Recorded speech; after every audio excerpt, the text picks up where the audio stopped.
No, well, what we want him to do is to take the shots he takes in practice. That's what we want. The ones he does shoot it at a very high percentage. He really does. But I think that what happens when you're struggling, and not just Josiah, it could be any player anywhere. When you come out and like he hit his first shot the other night, that was a perfect shot in the rhythm of what we wanted. And when you've struggled like he has, I think it's just natural to think, okay, I'm gonna see if I can make another one. And he really does normally take wide open shots, but the second one he shot, it was in transition. He wasn't set, and he was anxious. There's no doubt he was. And we talk about it with him, and we try to tell him, because there's a really fine line there where you go. I said this the other day after the game. We were very tight in the Mississippi game. And then we went somewhere maybe over the other way where we've got to find that balance still. And that's where I think players individually have to find the balance. And the one thing we know is that I don't think he's hunting shots to do that. I really don't, because we want those shots to come in the flow. And when you get the penetration that we can get sometimes with our guards, those opportunities are going to be there. We've had a lot of uncontested shots that we didn't make, but some of those uncontested shots, we weren't set the way we should have been set, and that has something to do with it. So it still goes back to practicing the shot that we practice at, game speed, game spots, and but I get it, when players are competitive and they're struggling to score, but one of the hardest things to do as a player is think, I got to score, or I got to make shots. That's really difficult.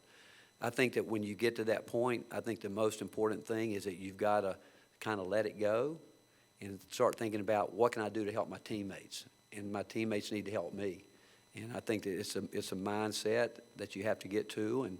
But I can tell you, we have full confidence in our team and those guys. We're 10-4. We've lost 4 games to top 25 teams, and 2 of them on the road in the league, it's hard to win league games, but you want to win them all.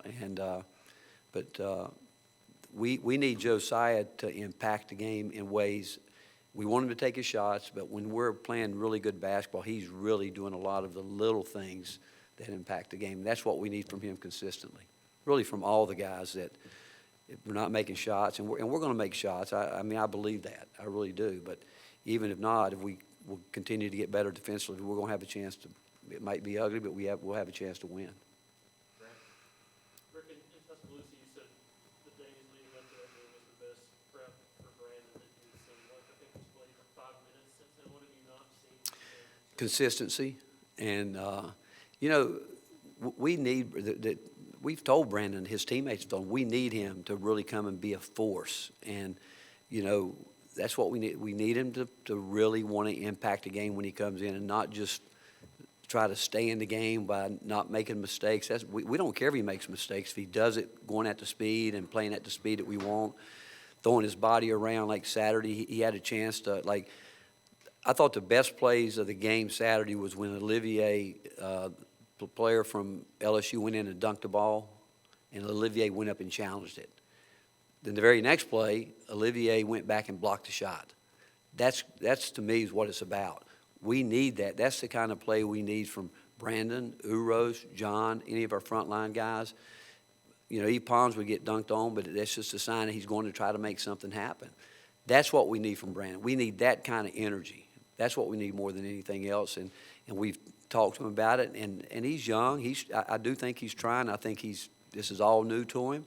And he will tell you after games, each game, man, that game is faster than you think, when you're sitting there, when you see it up close. But I still, again, think Brandon's going to be fine. But we need him just to come in and throw himself around and bring energy. Like we need all the guys off the bench to come in and do what Jemiah does. That's what we need, the guys that bring that kind of energy. And if we can get that, that'll take us to another level.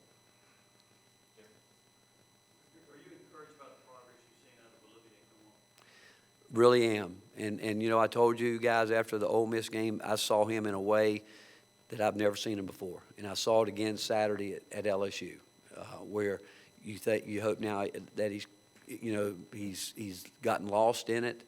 I think he would tell you it's been a hard ride for him, but, you know, he's finally getting a chance to play in big moments, big minutes, and that's what's encouraging to me. When I look out there the other day, we closed the game. You got two freshmen. You had a freshman guard that's never been in it. Is learning as he goes. Olivier's in a new role that he's starting to really embrace it and find it.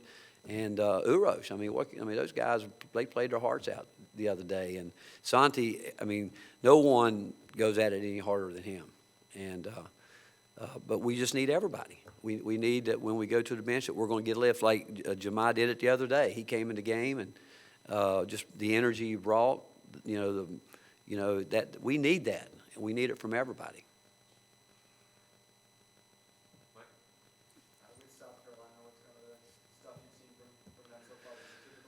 Yeah, for exactly what you'd expect. His teams are going to, they'll play fast in transition. They're going to be physical. They're going to rebound, going to guard. Exactly what you'd expect from watching and coaching against Frank through all these years. You know it's going to be a battle.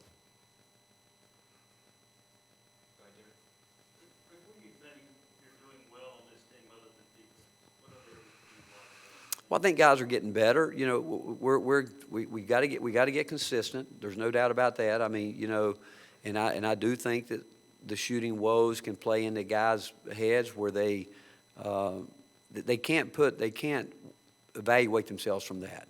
Because I'm convinced, and I've always believed this, that if you get lost in the game, you get lost with your teammates, and that's hard to do when you when you've worked really hard for years on years, and you know you think, hey, this is going to be a great year because I've gotten better. Then all at once, you know, it's just not going well. And no one's done a better job for us than B.J. Bailey. You ask anybody on our team who they want to see succeed, it'd be B.J. Bailey, because that guy works. He has struggled making shots. But he's gotten better. We had a couple terrific blockouts Saturday. The way we want to do it, he did. I know two of them. But if you ask the guys on the team, they'd pick one guy they want to see really do well. I guarantee it'd be B.J. Bailey. The way he is, he goes about his business. You know, I don't think he's worried about minutes. I think he's a guy that when he's not playing, he's pulling as hard as he can for his teammates to do well, and he wants to go in the game and he wants to help us win. And that's the honest truth from him, and the players respect him for that, because they know how hard he works. And you know, you go back. We have a standard that got set here a couple years ago, and we can't let up on that standard. And you think about our team. Josiah's been here, but the only guy that's been here as part of that standard was John, and you think about how well he played against Arizona. Over the break, he got sick. He came back, and so he didn't play. We went to Alabama without he and Kennedy, and then we come back, and he has a really, really tough time against Mississippi Ole Miss, and we were shocked because we hadn't seen any of that in practice. And so after that game, I was talking with Coach Schwartz. I said, I want you to talk to John. Maybe it'll help him if we bring him off the bench, because I don't know if he has lingering effects here from the COVID, because we hadn't seen it in practice. And John said to Mike, no, I think I'm fine. And then he didn't play well Saturday where he didn't have the energy. And my thought is the reason I think he's fine, because he wants to do well. I mean, he's been here. He wants to see this happening. But my comment after the game about him was that, look, if he is sick, he does need to let us know that so we can go, help him get back where he needs to be. And because we need John playing at the level that like what we saw against Arizona. He's been a huge part of so much of what we've done here. And we talked about it yesterday, again, as a team. If we have to know what guys are feeling, especially this time of year where we are with the COVID area. If you're not feeling well, you don't have the energy, we got to know that, because we can adjust. We can make some changes to maybe help a little bit here or there. But there's a standard that we have that we expect everybody to play up to. Are we going to struggle? Everybody struggles. I mean, you guys cover us, so you know us better than anybody else. We will struggle at times, but we can still win games when we struggle. A lot of the things that we wanted to see Saturday, some of it we got, some of it we didn't. LSU's a good basketball team. Texas Tech's a good basketball team. Alabama's a good basketball team. Villanova's a good basketball team. And but the fact is, we're not going to drop our standard at all. I don't care if we're shooting the ball well. I don't care what. We're going to continue to find a way to try to win basketball games. And I truly believe this group of guys, one, they like each other. They care about each other. They want to do well. And I think if it were up to them, they'd play everybody 40 minutes a night. But we can't do that. So we need consistency out of everybody. I mean, everybody. And that's what, going into games right now, we haven't got to the point yet to where we know who we can really be reliable with. And that affects us on the offensive end more than the defensive end. I mean, it's pretty simple defensively. You know, we know what teams are going to do. We know how we're supposed to guard it. Offensively is more instinctive, making decisions on the run, the fly. That, you know, you can't coach it the same way you coach defense. And but I do think we got better offensive players than some of their numbers show up. And I can tell you, I know that because if you were going strictly by the numbers, you wouldn't see our guys being guarded as tightly as they are. So coaches know they're capable of making those shots. And I mean, think about it. We've had a team this team has made, 17 threes, I think, in a game. So it's a mindset that we've got to get these guys to understand. And some of them are going through it. Most of them are going through it for the first time. But we're going to work through it. We still have a lot of basketball left, and got a lot of every goal that we have in front of us is still there. We can get it, and we're going to go out tomorrow. And I think the key to the whole thing is today. Don't be thinking, you know, weeks down the road. Don't be thinking about what's up at the end of the year. Don't just think about today. Can we get better today? And then tomorrow, go out and play as hard as we can and the best we can against South Carolina.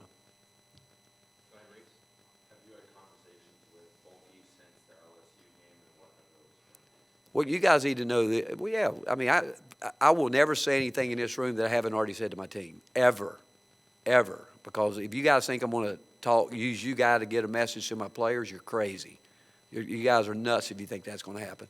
I would never, but I'm going to be as honest and as transparent as I can because I do know that people love our basketball team.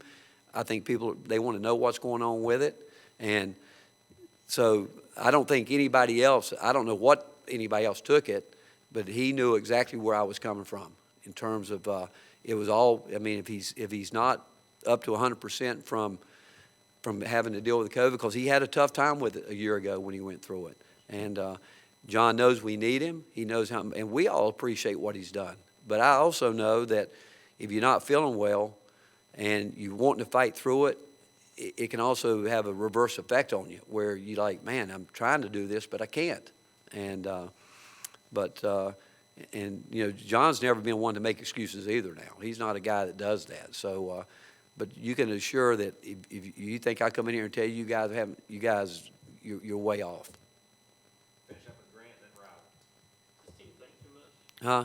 Does this team think too much? I think there's a lot of things that goes on with teams, Grant, where there's a lot of I think there's outside pressures. I do. I'm not naive, and I don't think you guys are either to think that there's a lot of people in people's ears at times and talking, and I think that's part of as we go through it and coaching it. You know, you keep a pulse on the team.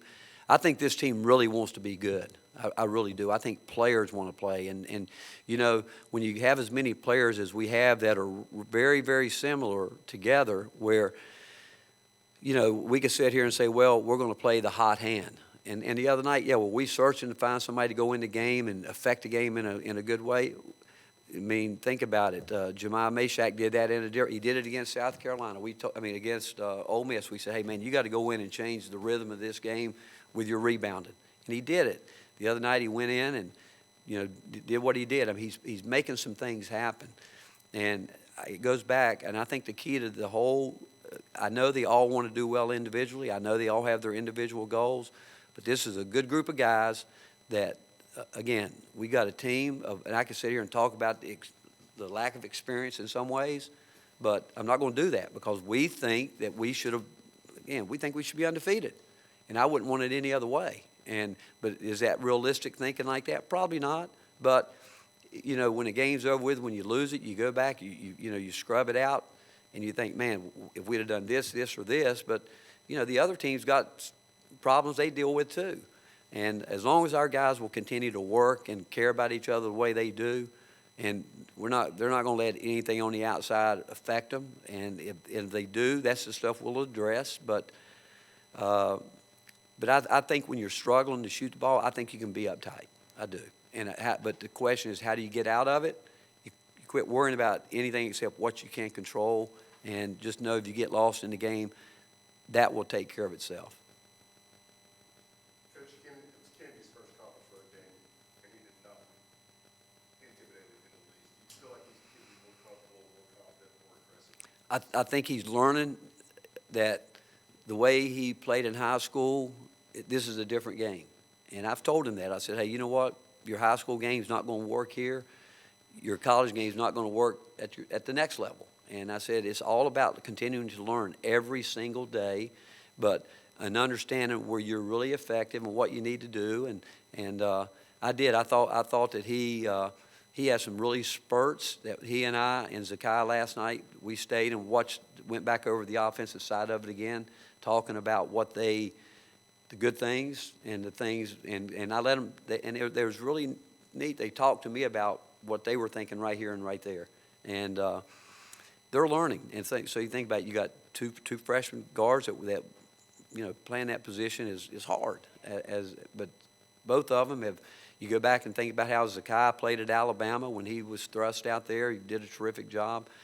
First time, as you said, with him on the road, Kennedy did a great job. And what's exciting to me is, as we keep moving forward, you know, how much better we can get so much better. And that's what makes it exciting for me and them, I think, because I think they realize it too. All right, thank you, Coach. All right, thank you guys.